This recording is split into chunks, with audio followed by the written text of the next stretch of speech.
Oh yeah, together. And we live. We are live All action. right. Good afternoon, everybody. Thank you for everybody that's joined us. We'll have a few more pop on here anytime now. Today, we're going to talk a little bit about some winter catfishing. Hopefully, give you some tips to help you throughout the winter time. We got a few guests with us today. We got Mr. Randall Jeffries and Donnie from Trinity Outdoors. We're going to talk to them, pick their brain a little bit. And then we also have Larry and Cody from 3+1 Outdoors. We're going to talk about how effective dragging baits can be in the wintertime. We'll probably get them on towards the beginning here because their time's going to be limited with us today. But Randall, how you doing, buddy? Doing good, brother. Y'all? We're doing the best. This is Randall Jeffries. He has a YouTube channel called Trinity Outdoors. Randall, you're kind of local here around me. You want to introduce yourself? Tell them who you are and where you're from.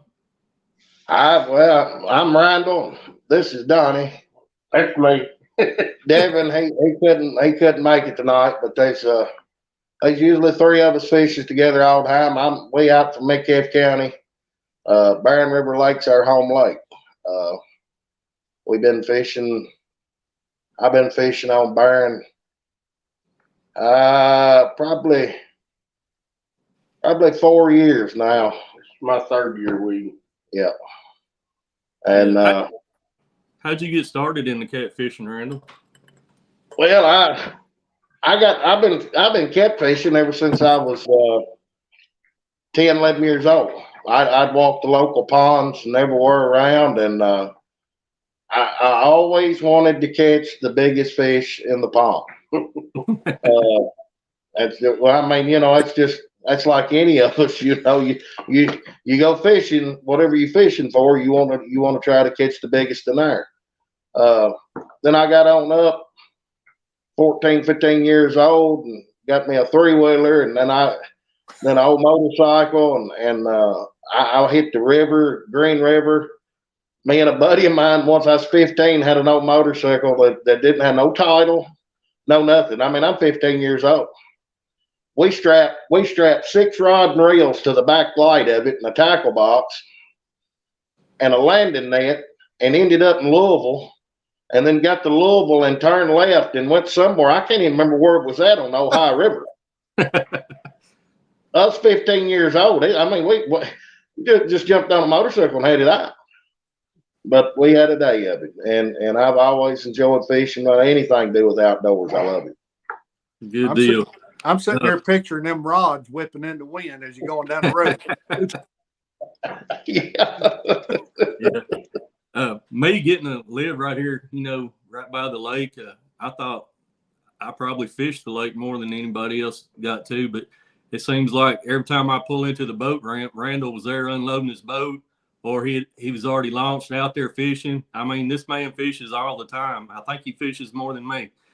But I got to meet Randall through the boat ramp and just fishing here on Barren, and we became buddies the last couple of years, and been fortunate enough to get to share the boat with him, pick his brain a little bit. And now Randall, he had a channel, Whisker Seekers Outdoors, and he had a little mishap this week, and he ended up starting a new channel. The new channel is called Trinity Outdoors. And what do you got to say about that, Randall? Well, I was talking to you when I come. I was thinking, I'll be honest with you. I lost a year's worth of video that I'll never get back. I lost that. Of course, I didn't have none of it saved on a flash drive or nothing else, and I was pretty sick. I just be honest. I was going to just say, you know what, I'm done. I'm done with the YouTube, and I'll have to give it to every one of y'all sitting here that encouraged me. I appreciate y'all. Appreciate the encouragement. I talked to each and every one of y'all when we got ready to start this thing, and as I'm going down the road Friday, I said,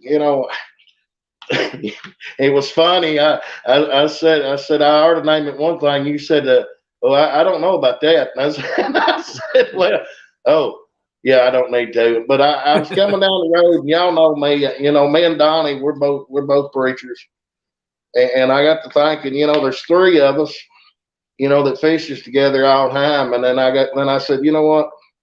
You got Father, the Son, and the Holy Ghost, and I said, you know, we'll name it Trinity Outdoors, and so the first.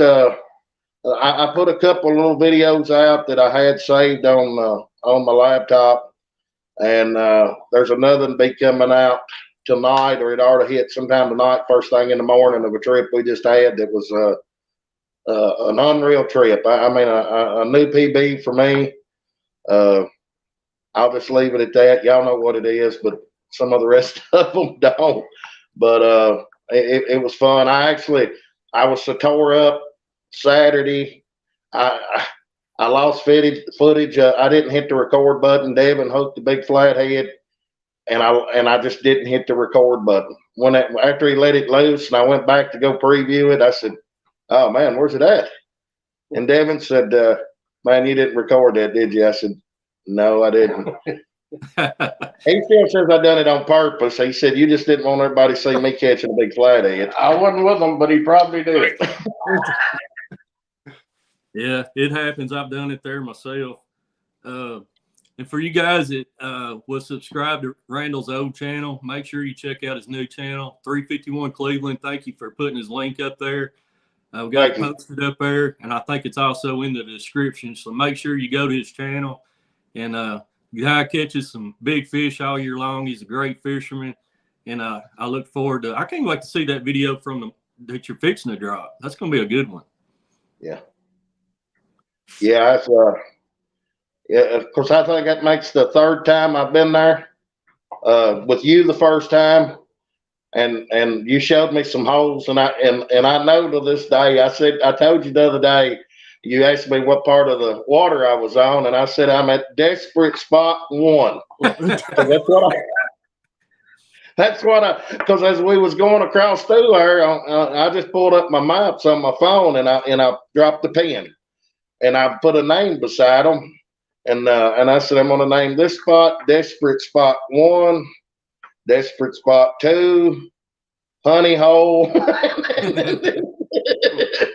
But you know, and then we fished some other places down there, some creek mouths, and got into some fish, and you know, to go and catch some fish, you know, some blues and stuff, but to catch 2 flatheads, here it is in the middle of winter. I mean, in one day. I mean, that made the trip. If we hadn't caught nothing else but them, that made the trip.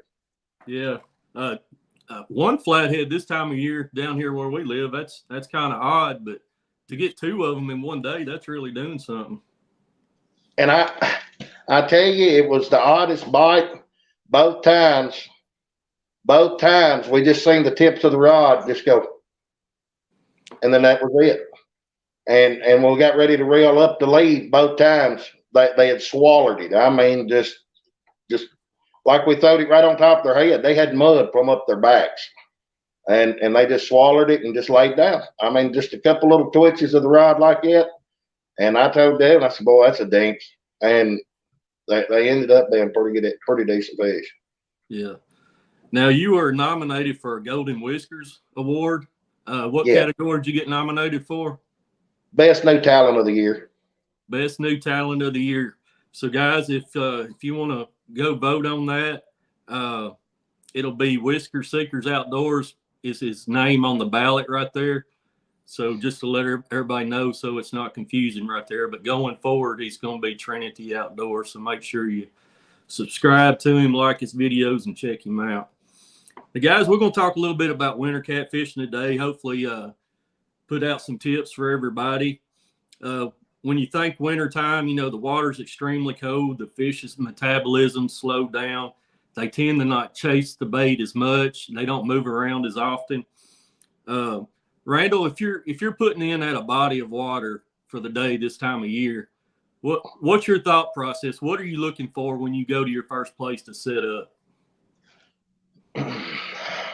My very first place I'll go is some kind of structure. The channel edges. Of course, I anchor fish. I mean, that's predominantly what we do is anchor fish. And if they're not on the ledges, then we'll move up to the flats. We'll find the bait. Of course, around here, you find the birds, you find the bait. But when on the colder days, though, I'll hit the deeper channels, the structure there, and I'll try to anchor right at the top lip of the channel. That way, we can have baits off in the channel, some up midways of the ledge, and some off on the flat. We just fan our baits out. But and then if we don't get bit there, then if the sun comes out, the bait's going to go up shallow, and the fish is going to find them. So basically, you're just following the weather. If it's warm and has some sunshine and that bait comes up, to start out shallow, and you can find some active fish there. Yeah. Mm-hmm. The reason I fish the channels, I never really thought about it, but everything I learned come off of one hole of water. I never fished any other hole of water until last year. It is a place I called the Honey Hole. An old man told me, because I'd fished and couldn't get on no big fish. And he told me, I asked him one day, I said, well, you know the lake pretty good, because he puffed his chest out. That old man 70-some years old. And he said, I've been fishing Barren River Lake since before it was a lake. And I looked at him. I said, well, big boy, where's them big cats at? I can't find them. And he told me. And I didn't know where, because I didn't know the lake that well. And I seen him one day walking down from the road, walking down the bank and going bluegill fishing. He said every spring, he said he breaks more lines on bluegill fishing than any time of the year at this certain spot. And I seen him, and as soon as I seen him, I pulled it up on my map where I needed to put in at and how to get there. And the very first night I fished at, I caught 160 pound, a 30 pound. We ended up catching 5 fish at night, and the smallest one was 15 pound. And then everything I learned from there, I didn't fish in the wintertime. We didn't fish in the wintertime until 3 years ago. And I learned from that spot the way the channel drawed around, the way the flat was, and I just started learning, watching you guys fish. Larry and Cody, I can call them, say, man, I can't find no fish nowhere. Y'all doing any good? And you and we've all shared experience and what's working for us, and try to help each other get on fish. That's what I like about the community we've got here, that I want everybody to catch fish. That's right. I want everybody to have a good time. And then, me and you, then I went to Nickajack I'm not going to get into that tonight. I know somebody watched me 55 minutes in so many seconds. They said, pick a bird's nest out for real. But, yeah, me and Cody was on the way back from Alabama last week, and he pulled that video up just to see how long it took you to get that bird's nest out. Randall's got patience, I can tell you. Well, if you're anchor fishing, you've got to have patience. Yeah. That's a good point, because when it comes to fishing, I lack a lot of patience. And I think a reason that I like dragging so much is because it doesn't require that same amount of patience. You got to be willing to trust your gut when it comes to anchor fishing, because sometimes you got to sit there for a long time and just have faith that you know what you were doing when you picked that spot. And if you didn't know what you was doing, those fish will come through, and you might not have had a bite for a while, but then it's boom, boom, boom, boom, boom. Yeah, Cody liked a lot of action. He went with me a couple of weeks ago, and we stopped the anchor on the spot. And after a couple minutes, if a rod wasn't tingling or nothing, he's got that bait rod up trying to catch skipjack or do something. He's got something going on all the time. So. Yeah, sitting there anchoring, it gets to me sometimes. Yeah. Now, Randall, he talked about he likes to anchor fish in the wintertime. And Larry and Cody, you pretty much drag all year, don't you? Yes, sir. And, like Randall mentioned that in the winter he likes to fish those deep ledges and stuff. And in the winter, we start deep in the mornings because the sun's not been up and the water's surface temperature, even in the shallow water, still pretty cold. Uh, so we'll start deep in the winter and then we'll move shallow. We'll still fish 5 foot of water in the winter. Just this year, we've caught some good fish in that shallow of water, but it was on up in the day after that sun got, 11, 12, 1 o'clock. That sun got good high in the sky. And so we start deep in the winter most of the time and then work our way shallower. But then come warm water months, it's the exact opposite. We start shallow in the morning. The bait's up in all those shallow flats. Randall's seen it. You go out on a spring morning on Barron, it looks like you could walk on water. There's so much shad popping in these shallow flats. But if you let the sun get real high in the sky and it gets hot, if you don't tuck tail and go home like I like to once it gets hot, and you stay out there, you start having to fish deep later in the day. So it's exact opposite because those fish run from that heat in the summer, When you're dragging baits in the wintertime right now, do you have to go slower than you normally do, say in spring and the summer? I go slower if the bite's good. Most of the time, Daddy does all the deploying, which we're blessed that we fish with each other. So it's half the work to go out and drag baits. And dragging baits can be some work, but he'll be back there deploying and cutting up bait and stuff, and I'll be on the trolling motor watching avionics. And if I'm getting bites in the area, I slow down to 0.3 in the winter, as slow as I can go and still keep the boat going good and straight. Faster you're moving, easier it is to keep the boat straight. So if the wind's right and stuff, I'll get down to 0.3, maybe even 0.2 if I'm getting bites in an area. Try to keep those baits in that strike zone longer. But if I'm not getting bites, I get impatient and I'm over here speeding it up. Let's cover ground. And that's not conducive to it. It's impatience, but it's not conducive to catching fish in the winter. The fish's metabolism slows down a lot in the winter. So you do have to fish slower because they don't move around as fast. They're not willing to expel that energy to catch that bait because that bait's not worth to them what it's worth to them when their metabolism's high. You also have to downsize the bait, which you think, okay, they're lethargic, so if they get a big bait, that's a big, easy meal. But their body uses energy to burn that bait for them to actually absorb it, and they don't want their body to have to burn the energy it takes to digest a big bait. So you downsize your baits also. So get slower, use smaller baits in the winter. Yeah, that's true. We've caught a lot of 40 and 50-pound fish on a piece of bait, no bigger than your thumb even. Yeah. In the wintertime, we use a lot smaller bait than you would think that you'd want to use to catch a big catfish. Yeah, and fresh baits are really a key, I think, in this time of year. I think fresh bait's key all year long. Yeah. The good thing is, I think in the wintertime, you got a little more longevity on your bait than you do in the summer and the warmer months. But still, you still want to be freshening it up quite often. Yeah.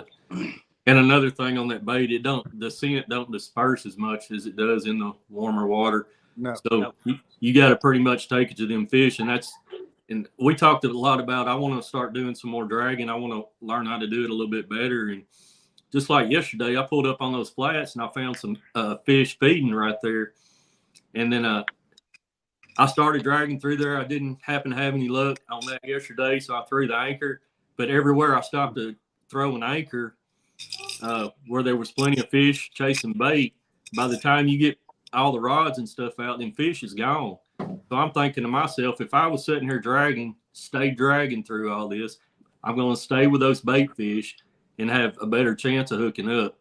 So to me, dragging baits can be really effective unless you're just like if you're sitting on a deeper hole or something in the wintertime that, maybe some fish is piled in, but that's just my take on it.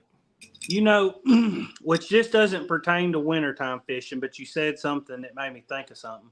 And in the spring, when we're dragging the shallow flats, 5 to 8 foot of water, And there's those big balls of shad, and that trolling motor sitting down there just right where they're at. There has been times where we've seen big balls of shad on the graph, and then they just get busted up because that trolling motor's coming through there, and that can create a bit of a feeding frenzy. And it can also make the catfish pick your bait because they don't have this big ball to key in on anymore. So you've got your little baits going down through our 1/2 mile an hour, and it becomes the easy target over top of just those big balls of shad. I know you pretty much drag all the time, Larry, but is there a certain time of year where maybe you'll just pull some baits on the planer board suspended in the wintertime? Or Not in the wintertime. We don't ever suspend them on a planer board in the wintertime. About the only time we would suspend on the planer board is in the summer months. Once you have the thermocline, and then the fish don't have as much room in the water column to move. They can't live down there where the water is dead. So then we will suspend under our planer boards because only the fish are only going to be in a certain part of the water. Okay. But even that time of year, we end up just going to the shallow water to get away from the thermocline. But I've got a good friend. Everybody knows him by Uncle Lou. His name's Lee Reed. He runs Uncle Lou's Tackle Company, and he keyed me in on a new trick for planer boards this year. That come thermocline time, I'm gonna implement, and I think it's gonna be deadly. Good deal. You got to be willing to learn. That's the big thing. Yes. I like to get, I like to feel good about myself and my fishing abilities. I like to say, oh, I've caught this many 40-pound fish, and I've caught a 50, and I've caught, I was in the boat and we caught 4 50s last year and this and that. And I like to think I somewhat know what I'm doing, but you got to be able to set that aside and learn. There's been days I was fishing and you seen we were live, Jeremy, and you come in there and you said, hey guys, y'all missing the spot. You need to go back here. And we were having a tough time of it those days. And we would go back to this spot and fish that structure. And hey, we put some fish in the boat. And if I would have been arrogant, I wouldn't have caught as many fish that day. But because I can set that ego aside and say, hey, Randall said this is working, Jeremy said this is working, and I'm willing to learn from others, I catch more fish because of it, because I lose that ego. You got to be willing to learn. Oh, yeah. Always willing to learn. What about anything in life? That's true. Not only fishing, that's anything in life. If you get where you think you know it all, then things are going to get tough for you. Yeah, we can learn something about every trip out on the water, can't we? For sure. I'll tell you. You guys drag any channel edges? It's hard on Barron to drag channel edges in some areas. Some areas it's not. It's not like a definitive rule. I prefer dragging the flats because it's easier. Dragging the channel edges can be a fantastic thing to do. But on Barron, like we drug channel edges on Old Hickory with you, and we wasn't hanging up hardly at all. We actually hung up once we tried to get up in the flats. But on Barron, the channels, what it's constructed out of, the material, that layered up rock that's got a lot of shelves in it, mm-hmm. can be hard to drag. It can be really snaggy. I got a new way of assembling my dragon leaders that I need to get some different material on that I'm gonna give a try. But the way we assemble them now works good, and that can be a really good way. You just got to be prepared to snag. If you're going to drag baits, be okay with losing tackle, because you're going to lose a lot of tackle before it's all said and done. You're going to hang up. One thing I noticed when I went with you guys is you run demon dragons on, I believe, about every rod. Is that something that's helped your catch ratio? Or yeah, especially in the winter, because like you alluded to earlier, that scent not traveling as far, it makes your bait keep scent a little longer because it's obviously not putting out as much scent, but it also don't travel as far in that cold water. So having that extra bit of sound, I think helps. That fish that might not be smelling your bait because the water's cold and it's not traveling as much, he can still hear that, and he's like, "Oh man, that's getting on my nerves. I hear all those shad over there popping. I'm gonna go find it out." And we also, I just put a little short video out on it. They float amazing. I put a whole 11-inch skipjack. It was the whole skipjack, nothing cut off of it. Took the weight off, set it over, and it floated it. It floated it. It held it up just fine. And so they're really buoyant, and that's a huge part of dragging. Because if that hook's down there dragging bottom, that hook's gonna snag everything. I mean, And you guys have a promo code for the Demon Dragons, don't you? we do. It's the number 3 PLUS, the number 1, the number 2, the number 0. So 3 plus 120, with the numbers just being the numbers, not spelled out. So guys, if you're looking for some Demon Dragons, there you go. There's a promo code, get you a little bit of a discount.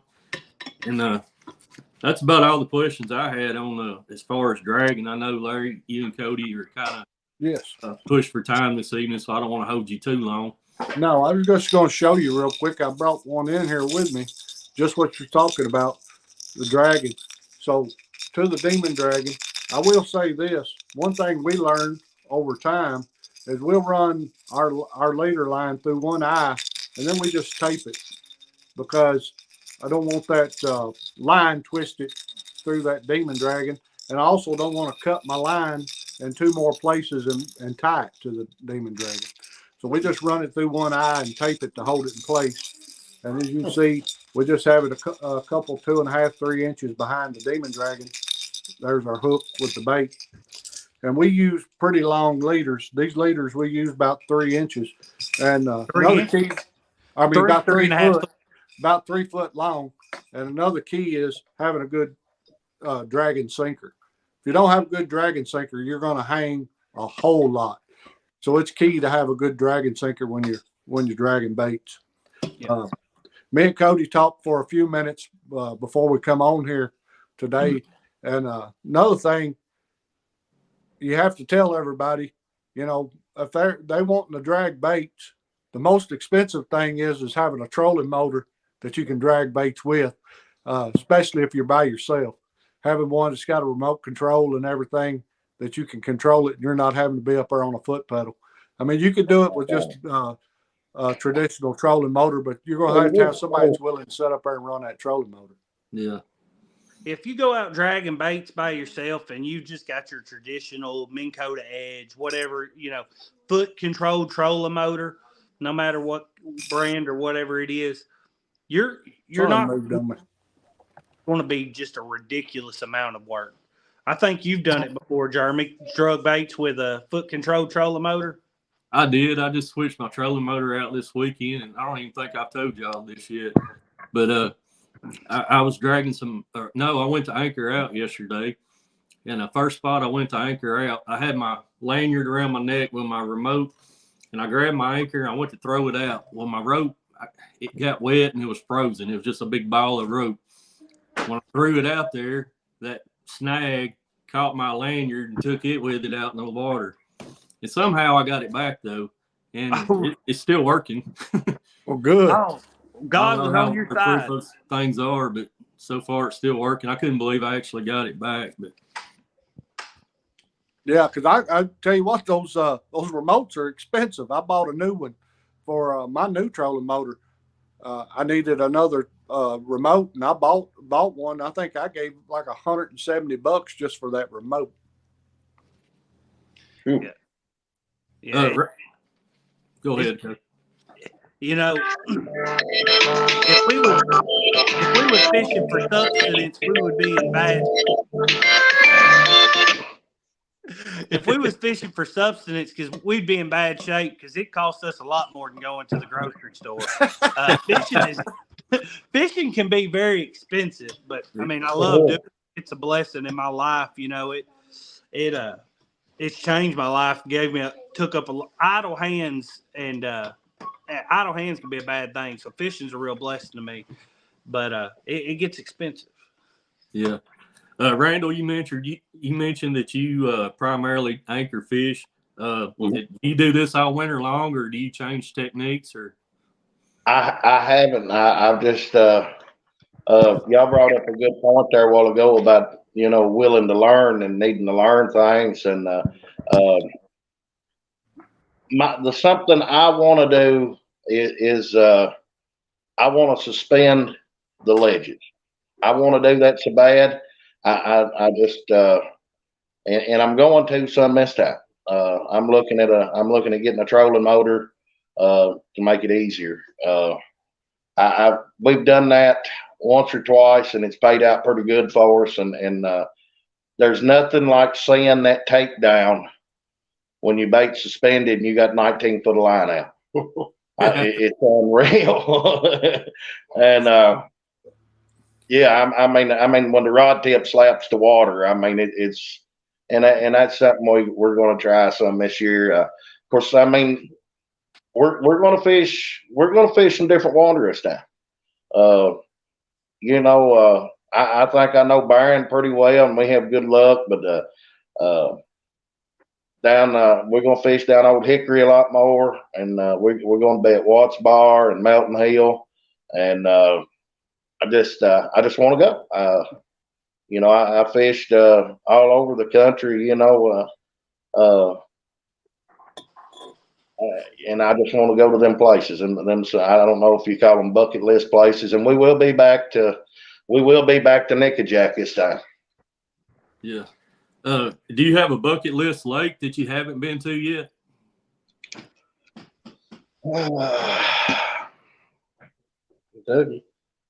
Well, we're planning a trip to go to Kentucky and Barkley coming up, and I talked to a guy the other day. I run into him down in Hopkinsville, and he told me, he said, "Man, this time last year in February, him and a buddy of his went to Kentucky Dam, and they sat in one spot, anchored up, and put 40 fish in the boat in an hour and a half, all blues." And I said, "Man," he said they was about killed. But I'd like to go down to Wilson, but I told my wife the other day, I said, instead of me going to Florida this year, she may go to Florida by herself. I'm thinking about taking a trip to James River all week. Just go for a week and fish the James River. I want to do that so bad. I can't stand it. Cody, that's on your list too, isn't it? I'm climbing in the truck with you, Randall. But River's definitely very high up on the list. But I got to look at Wilson and fish around it for a little bit the other day, a few hours with Jeremy, and I've seen some things that I really want to get out and fish. It's only 13 miles dam to dam there on Wilson. I drag a half mile an hour.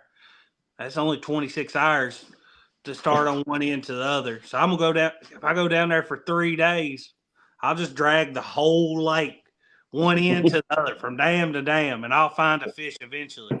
And I want to get back down there, leave on a Friday, come back on a Monday or something. And I think me and Daddy's going to do that here soon. Daddy's got some friends down there that tournament fish and live on that water and fish there a lot and catch a ton of just absolute monster fish. Fish you don't have a chance of catching on Barron very often. I mean, you just there's probably some 80-pound fish, maybe some 90-pound fish in Barron, but your chances of catching them slim because there's not many of them in there. You go somewhere like Wilson, they get caught there a lot. You're not going to catch one every trip or something, but you at least have the opportunity. You know that they're there, and I want something awful to get down there and spend a few days because it's like 1.5 miles, 2 miles wide or something. I don't know. I did the math on it. It's 15,000 surface acres, 13 miles long. That means it's an average of 1.8 miles wide. By my math, I don't know. My math ain't very good, but that's the way I had it figured out. So it's a lot to pick apart. But you down there long enough, you'll learn some stuff. You know, it's going to take a few days in a row being there, but we're going to hit it this year. Well, Jeremy, I want to thank you for letting me come up. I've got to run. Everybody, I just want to say, everybody go over, hit that sub button for Trinity Outdoors. You will not regret it. They're great fishermen. They're not only great fishermen, they're great guys. Just thank y'all for letting me come up here. Appreciate you taking time to join us, Larry. See you guys. See you, Larry. And just to add to that sentiment, thank y'all all for being here supporting Jeremy in this live stream.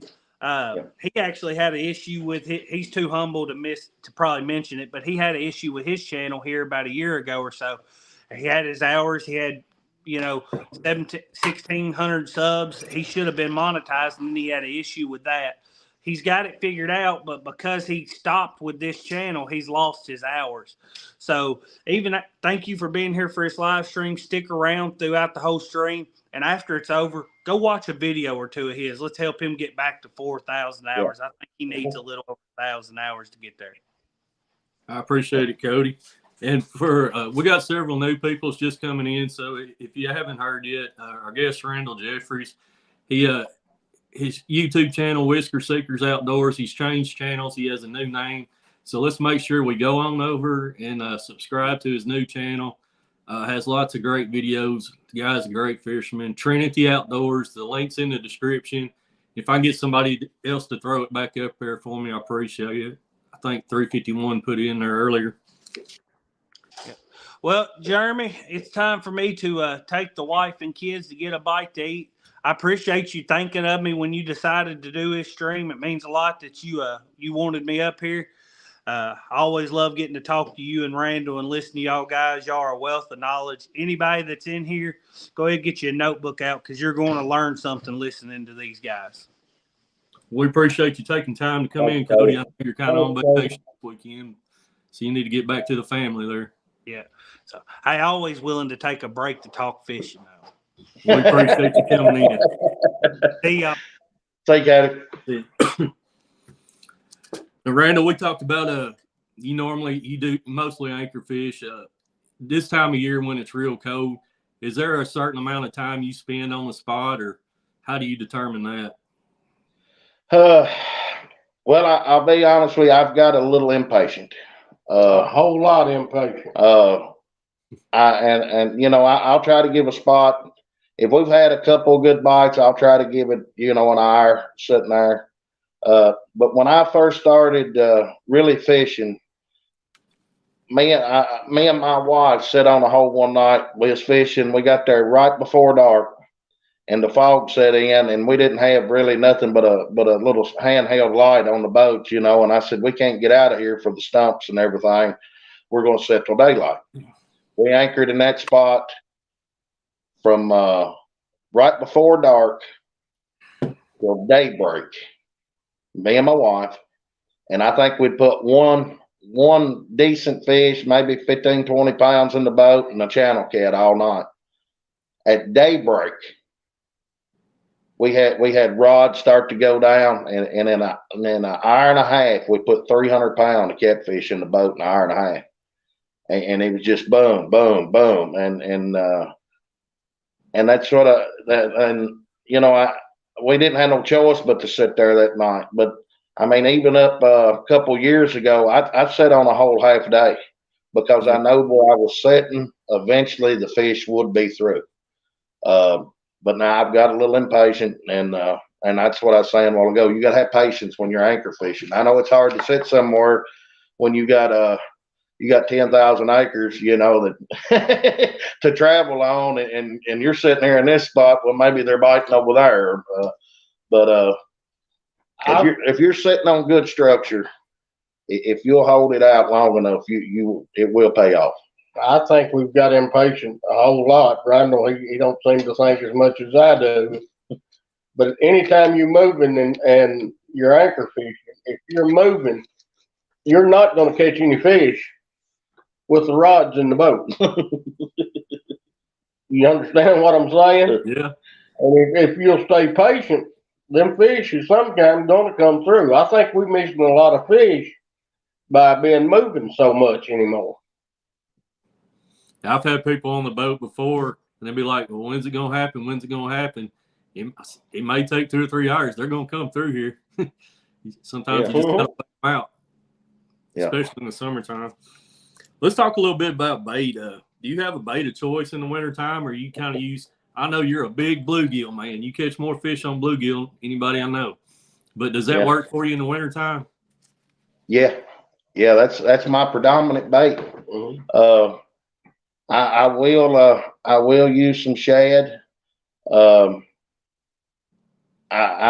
favorite way to use shad is get them 10-inch gizzard shad. I mean, the bigger the better, and run them live. I've used the smaller pieces of shad and catch channel cats or rubber lips, as I call them. You watch the show long enough, I'll call them old rubber lips. But you know, the channel cats in Barron don't get that big.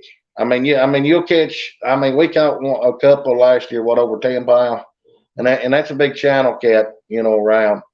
But now we took a trip to Green River Lake, and where it's predominant channel cat and flathead, and the channel cats would smack that bait, and I mean, fold a rod over like a big blow. I mean, just unreal. They was that much more aggressive in Green River Lake than they are in Barron, and they was a ball to catch. Probably 14, 15 pounds. Yeah. And but now bluegill is my bait of choice, and usually if I'm in the boat and we're going fishing, I will have fresh bluegill. We got a bait tank, 275 gallon. We usually keep 40, 50, 60 in. We'll go catch them on a sunny day. Which is about empty. It's about empty now. But in my experience, you know, I go back to what we was talking about earlier. You know, the fresh bait. It don't get no fresher when you pull them straight out of a bucket, where you've had air on them and cut them and use them. And I think that's the key to, if you're going to use bluegill in the wintertime, especially on Barron, they need to be as fresh as possible. I'm talking pull them straight out of a live well, cut them, throw them. And I think that's why we've had so much good luck on the bluegill. Yeah. I know the last couple of weeks you've been skipjack fishing a little bit, and you've been trying that a little bit. I know you don't fish a lot of skipjack, but how's that been working for you? Well, when you go to other places like Old Hickory and Nickajack and places like that, I mean, they're predominant. You know, I mean, you can watch a lot of things, and I mean, that's catfish candy at them places. And I'll tell you something that I found out by going and catching skipjack myself. Man, them dudes are greasy. When you a fresh one, Devin, he cut one yesterday. I mean, they was still flopping in the cooler, and when he cut one, it shot blood out of it 1.5 foot across the back of the boat. And after, of course, the water temperature, I think when we put the boat in yesterday was 44 degrees.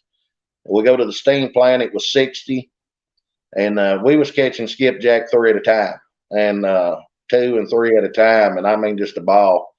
And threw them in on ice, and then went straight to fishing. And I brought some home and froze them, because there's some other holes of water down on Old Hickory I want to go hit and not have to go catch bait first. So, but I believe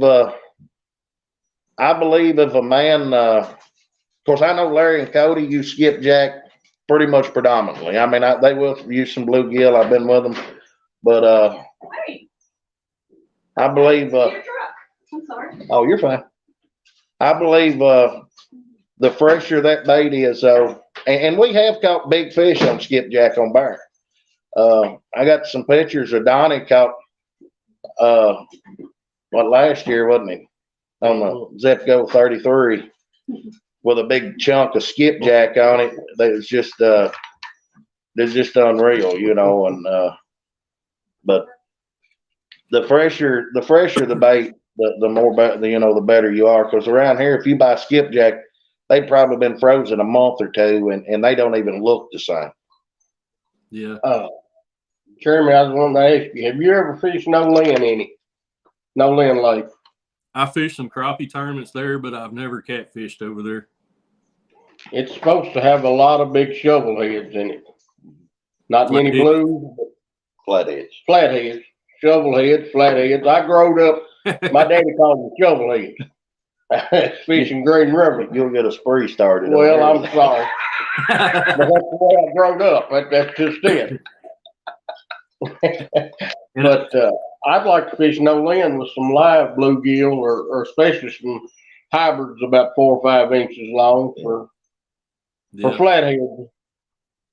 Yeah, it works good. Apache Adventures, he says crappie in the wintertime works stupid crazy in North Carolina. Here, we're not allowed to use crappie for bait. We're kind of limited on our bait here.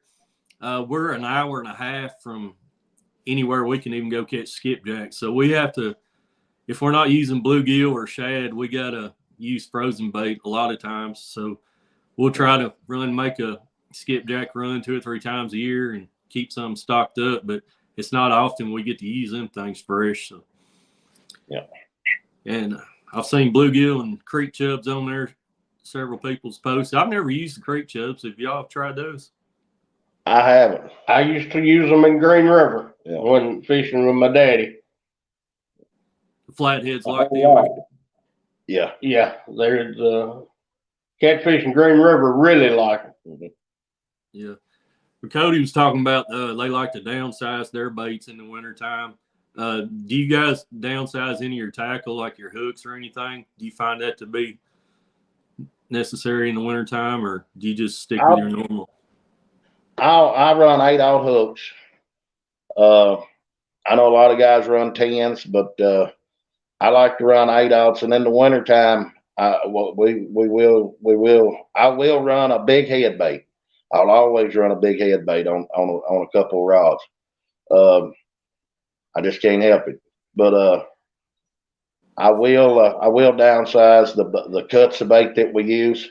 And I'll be honest with you, like Larry was saying a while ago, the biggest my PB 77 pound come on a piece of bait that was no bigger than my thumb in the winter. It was that big, and just unreal. Just a little bitty tail piece off of a bluegill, the part that most people throw away.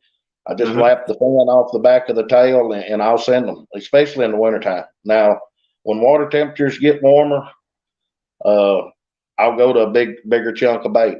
And I noticed yesterday there was some guys fishing down on Old Hickory, and I pulled up and talked to them, and they had, man, I'm talking, they was running chunks of skipjack size of your palm, and they said, man, we can't buy a bottle. And they asked us if we caught anything. I said, yeah. And what we was doing yesterday, we was taking them skipjack, cutting the gut pocket out, and just running just little chunks of bait. And I believe that was the key to success yesterday was the smaller baits. Yeah. We kind of took. Go ahead. I've got a question. Has anybody out there ever tried crawfish fishing for blues? I know in Green River growing up, the best bait you can use is crawfish. Never tried the crawfish. Guys, if y'all have any questions for Randall or Donnie, make sure to put them in chat here, and we'll make sure to get them answered for you. Something we touched on a little bit earlier is, wintertime when this water temperature is as cold as it is, most people tend to think these fish are going to stay deep. And I know you guys, even here recently, Devin's caught some good fish in how shallow water? 3 foot. 3 foot. 3 foot of water. And I'll go back to always needing to remain teachable and always wanting to learn something. We took 2 boats out one day. I took a couple guys fishing from the church, and Donnie and Devin was on another boat. I went to the deeper water structure, and it wasn't. We caught a couple small fish, and then Donnie and Devin, they went on up into 3 foot of water, 3 to 5 foot of water, and they hadn't been up there no time. Now we was anchored 100 yards from one another, 100, 125, 50 yards from one another, and they didn't have a set of scales on the boat, and they pulled back down where we was and waited, and that fish was 47 pounds. And it's kind of funny. My boat had quit. My boat quit running that day. It wouldn't start back up. I think the fuel pump went out on it. It's in the shop. But and they said, "What are we going to do?" I said, "Well, you're going to drag me back down there in that shallow water until y'all get ready to leave." and you can't help it if your motor ain't running. They said, "Where do you want to stop?" I said, "Right here's fine." Right where we was at, Jeremy. I mean, he wasn't off 5 yards either way. And we anchored up right there, and Donnie and them went on up a little bit shallower. They might have been in 2 foot of water. And I mean, the water was so shallow, when the fish would hit, you'd see them do a roll on top of the water before you'd ever see the rod fold over. Mm-hmm. Wow. And that's how shallow it was. And we ended up with a 57, 240s, some 30s, and some in the 20s out of that 3 to 5 foot of water range. Yeah. But the bait was everywhere. That's what drawed me and Devin down there. Which I was sitting up on the front of the boat, and Devin was in the back. And down in that shallow water, I could just see the shad just working constant. And I told Devin, I said, "Let's move down there where the bait's at, just see what happens." And he said, "Well, they won't bite in that 3 or 4 foot of water." And I said, "Well, they ain't biting here." And we pulled up down there and we had been anchored 5 minutes when Devin caught the first. I mean, Yeah. And Apache Adventure says the golden rule for winter fishing: small baits, 1 to 3 inches is the key, and 1 donkey bait maybe if you find several stacked. I think me and you kind of the same. We may have mostly small baits out, but there's always going to be at least 1 big head or something on one of our rods. Yeah. You just never know. Yeah. I was like bait out. that was like Devin yesterday. We caught some big skipjack yesterday, and he throwed a big head on. I mean, he bought ever since he bought that Hellcat rod, it's got a big head bait on it. The bigger the better.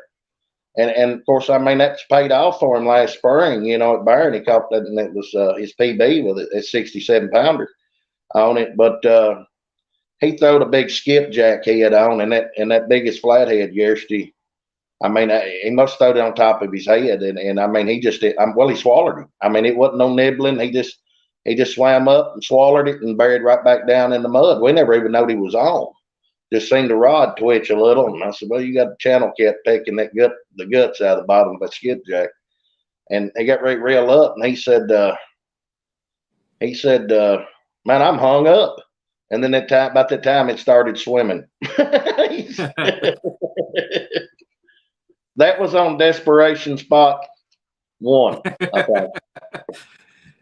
If you're wondering about the desperation spot, we was headed down the Cumberland River, and I was showing Randall a couple spots. I said, "Well, if you get in a pinch during the tournament, here's a couple spots you can stop at if you need a quick fish, So maybe not the biggest fish." Ronnie Oakley says, "Is that daddy and son?" oh no. No, That ain't the first time I've ever been accused of that. yeah, we won't go into that part though. Well, it's funny. I was in a bad shape in my life because y'all know that Just tell it like it is. I was an outlaw. I was an outlaw for a long time my whole life. And I was in a spot in Louisville, had to be stuck up there for 6 months. And Donnie, he come to see me, and a lady up there in there, she said, "You his daddy?" She said, "No, I ain't his daddy." She said, "You is too, his daddy."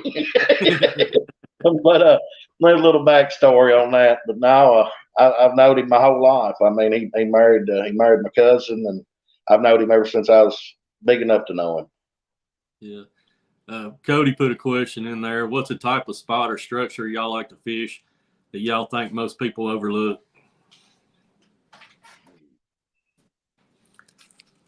Most people overlook. I would say the shallow water, in my opinion.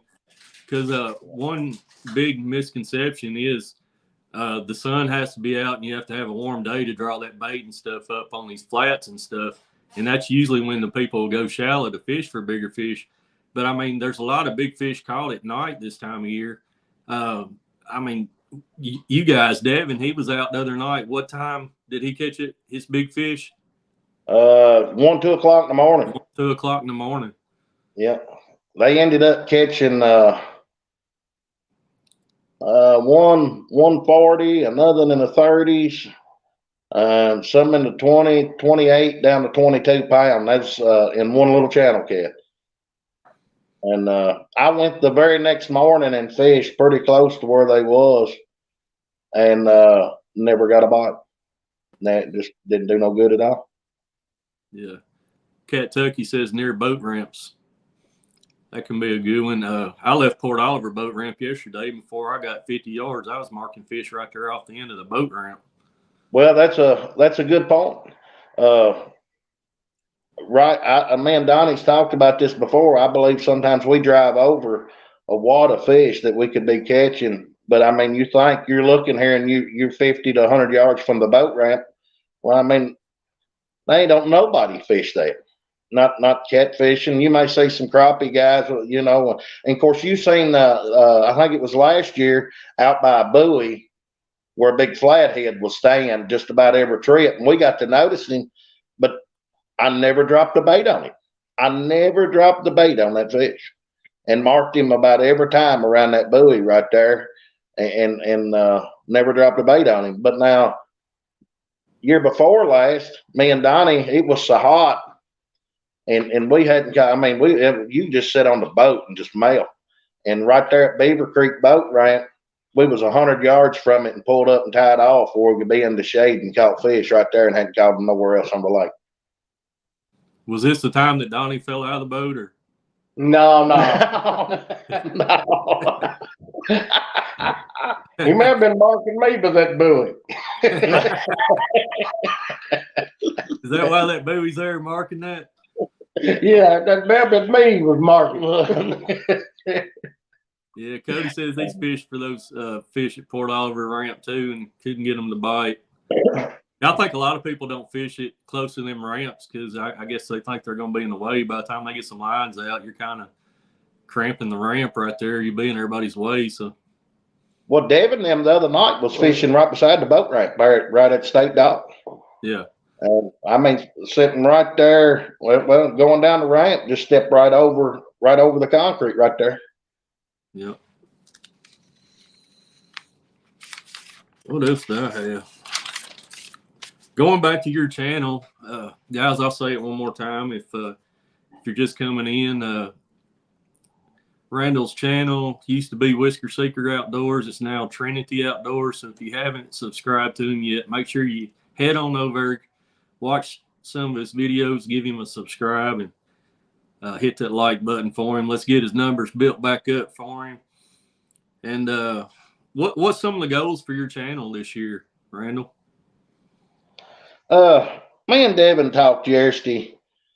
Something that we hadn't been doing a lot of. A little more, I guess, explaining, the rigs that we use and stuff. And I'd like to be a little more instructional, on exactly what we're doing, and explain a little more what we're doing instead of just hitting record. Well, here's a big fish, but that's some goals we're gonna work on this time is be a little more. Try to show a little bit more of exactly what we're doing. And another thing, we're gonna fish. You're gonna see us on a lot more different water. Now Barron is our home lake, and you're gonna see a lot of videos on Barron. We're going back. Devin may not go back, but me and Donnie's going back to the Ohio River. We're gonna do some fishing up there, and like I said earlier, Melton Hill and Watts Bar, and then I'm going to learn Old Hickory pretty well. Between now and next winter, it's just from my house to Browns Ford, where I do a lot of early spring and fall fishing. Old Hickory's not but like 25, 30 minutes further for me to go on to Old Hickory. And I'm going to I want to learn a little bit more about that. And I just tell you, I've had a ball down there. The day me and you went, the wind was up, but we still caught fish. And just, when you on that water with the current, that's something that, used to fishing in Green River. I bank fish a whole lot, and then I used to have a little John boat, and I'd anchor up and fish some off it in Green River. But that kind of gets me back to my roots. Gets me back to where I started fishing the rivers and stuff, and that's what I want to do. Sometimes a man needs to go back to where he started, and he can always pick up some new tricks. Yeah. Jim McGowan says rigs and techniques are always a good topic. And we're going to do some more lives this time. Of course, y'all know we hadn't done maybe one live, really, and we're going to do more lives this time. Yeah. And Cody says, what's the weirdest bait y'all have ever used? Huh. Well, Donnie has tried Probably pork liver. Donnie has tried hog liver. I don't know how many times. See. We've tried Chicken, hog liver, beef liver. I guess that as far as the weird bait goes, when Donnie first started fishing with me, he was a night crawler man. But Cody, I'll go back to this. What got me started watching y'all's channel was a video you pulled out that I pulled up on one day, said bull what for bait.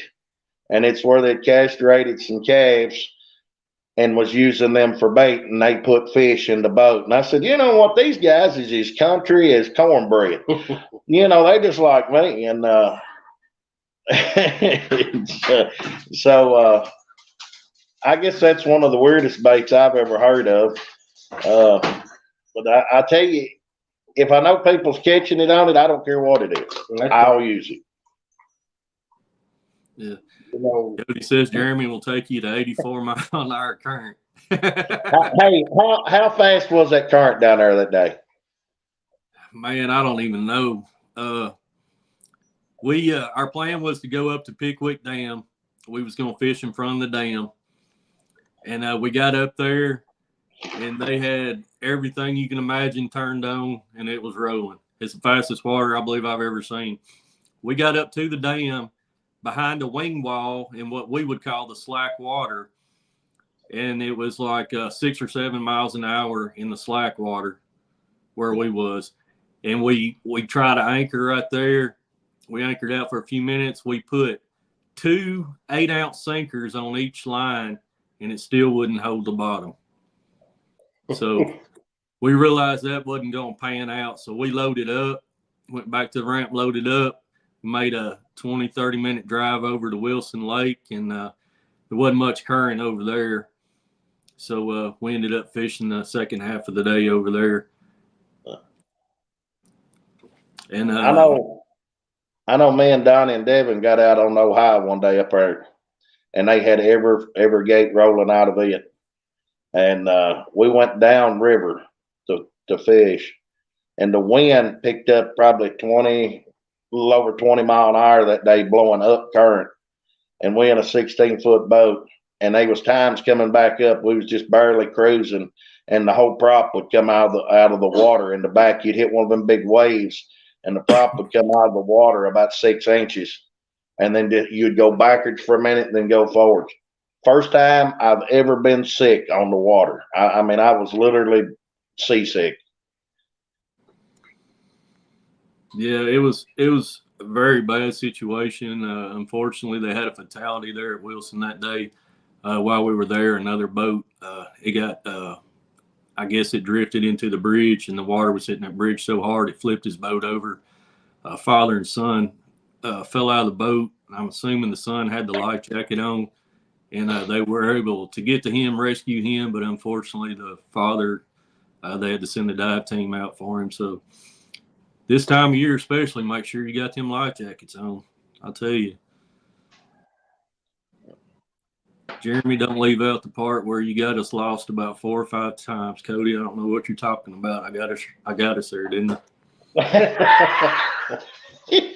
Man always wants to bring up the bad parts. Well, I'll tell you what, I'm glad y'all's drive was pretty good coming back, as y'all watched me and timed that 55 minutes of me pulling a bird's nest out. First live I'd ever been on in my life. And I went to throw a bait out, and man, it was bad. It just snapped off the end. And of course, I mean, I wasn't used to throwing 8 ounces of lead and a big bait like that. And of course, it wasn't my rod and reel either, you know. And it was, well, you know, you seen it. I mean, it was old bird's nest. I remember they was doing a giveaway and stuff that day, and one of the things, the code on it was bird's nest. And yeah, we was driving back, and Cody was telling me about that, and he said, I bet it took him 15, 20 minutes to pull that, get that backlash out. And he pulled that video up and got to watching it, and it was 55 minutes you sat there to dig that bird nest out. That's patience right there. I done made up my mind. I done made a fool out of myself. I'm at least going to straighten it out. I'm sure the line wasn't no count after that. It had so many kinks and carrying on, but it all come out. Yeah. I saw where Maurice said he lives about 10 minutes from Old Hickory Dam. Maurice, you ain't too far from my hometown, Hendersonville down there. That's where I'm from. So, yeah, I've been to that dam several times. You haven't done a whole lot of river fishing here lately. Well, here lately, you've been getting on some rivers. I know you went to Nickajack last year. You've been on the Cumberland River some this year and got some plans to go back to the Tennessee River this year. How are you liking these rivers? Because, I mean, here where we fish, we fish the lake where there's no current. So when we go to these rivers, I mean, it's a totally different ball game for us. So how are you liking that? I'm loving it. Absolutely loving it. You know, and I'm using, of course, I mean, it's all trial and error. The first trip we took to Nickajack, we didn't catch no monster fish, but we did get on some flatheads, and we did get on some, you know, 20-pound blues. And of course, I mean, that ain't nothing, you know, when you're fishing Tennessee River. I mean, it's just pretty common, but to be able to go somewhere like that and put in what you've learned, and you know, water is different, you know, and with the current situation and everything, but catfish are going to be catfish. They're going to be where some structure is, and they're going to be where the bait is. And if you can find that in them situations, no, you're not going to be able to have rods out the front of the boat and off the sides like we do in Barron, because we look like a shrimping boat sitting on Barron. I mean, when we on the pontoon fishing on Barron, we'll have, you know, 17, 18 rods out, and they'll be lined all the way around the bank, all the way around the boat. Use anything for a pole holder, concrete block. I won't forget the first time I ever ran into you on Barron River Lake. I was going back there to the bridge in Skaggs Creek, and I drove by you, and his pontoon boat was sitting there with, it looked like it had 40 rods out. I was like, man, is it like a party boat charter here? What's going on here? I mean, these guys are serious. The more the bait's out, the more better the chance.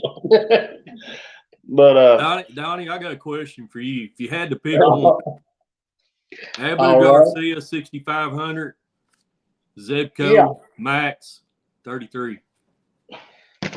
Well, I don't know yet, because I haven't caught a good fish on Abu Garcia yet. But y'all know I love a good challenge. And catching a good fish on a light reel and like that, it to me it's more challenging.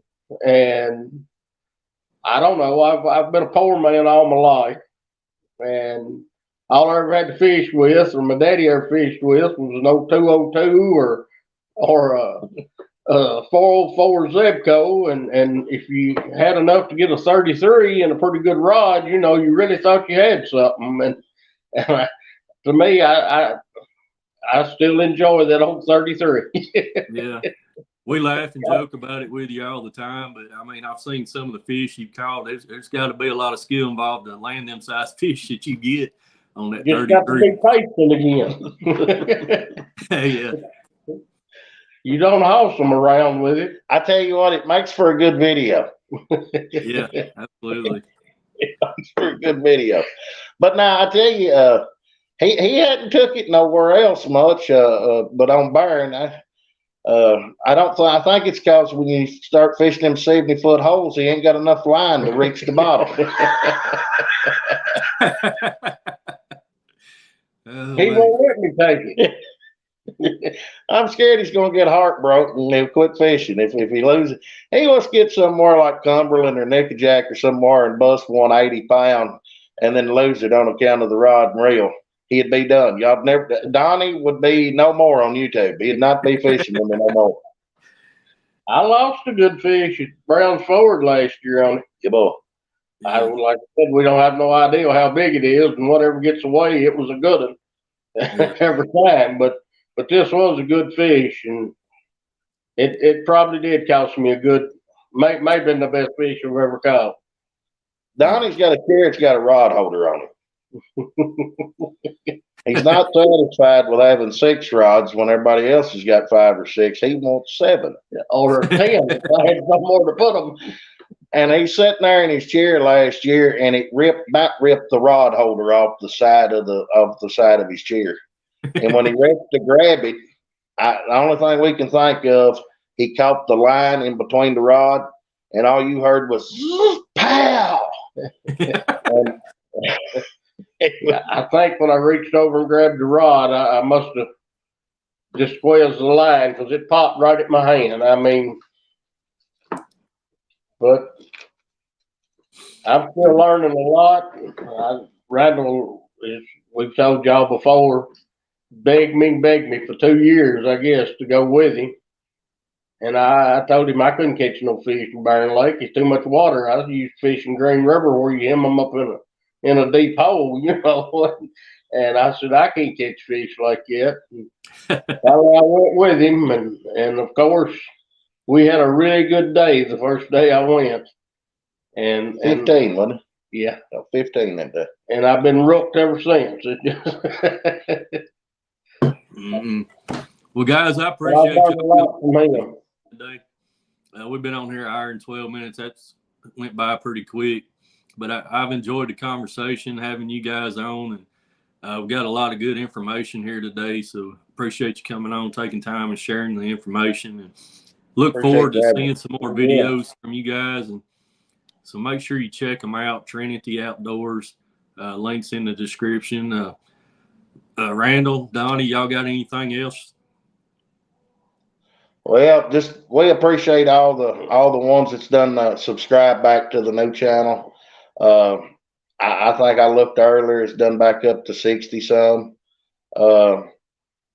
Y'all are the reason that we do what we do. I mean, if we didn't do this, we'd still be fishing just as much. But you know, to put out good, clean, you know, fun and something that's good for the whole family to sit and watch is why we do that, because you can't find that. And I appreciate all the subscribers and all the support. Appreciate you. I'll just be honest with you, Jeremy. I told you the other day, you're the reason I decided to come back and do it again. I was when I talked to you Friday, I was done. I was done. I'm done with the YouTube. You know yourself. It's a lot of work. It is. And you said, man, I hope you decide to just do it again. And you said there's a lot of people enjoys watching y'all, and I'm sitting there and I said, all right. So I thank you for the support and the help that you give, and I appreciate you. Sure do. Sure, anytime. And guys, I didn't go through the list of names earlier. I tried to keep up in chat. saying hi to everybody. But I appreciate everybody that's come in here. Thank you for joining us, being with us, guys. And that's all I got, buddy. Well, we'll see y'all next time on the water. Have a good one. All right. See you, Jay. God bless y'all.